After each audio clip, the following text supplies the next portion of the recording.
اللهم إني أسألك رحمة من عندك تهدي بها قلبي، وتجمع بها شملي، وتلم بها شعثي، وترد بها الفتن عني، وتصلح بها ديني، وتحفظ بها غائبي، وترفع بها شاهدي، وتزكي بها عملي، وتبيض بها وجهي، وتلهمني بها رشدي، وتعصمني بها من كل سوء.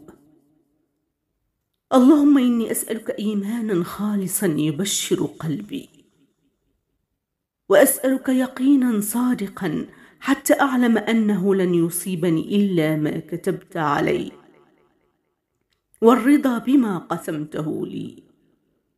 اللهم أعطني إيمانا صادقا ويقينا ليس بعده كفر، ورحمة أنال بها شرف كرامتك في الدنيا والآخرة.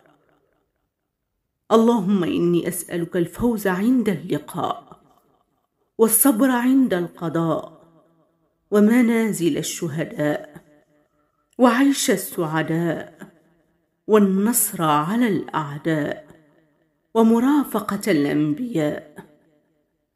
اللهم إني أنزل بك حاجتي وقد ضعف رأيي، وقلت حيلتي، وقصر عملي، وافتقرت إلى رحمتك، فأسألك يا كافي الأمور ويا شافي الصدور، كما تجير بين البحور، أن تجيرني من عذاب السعير، ومن دعوة الثبور، ومن فتنة القبور.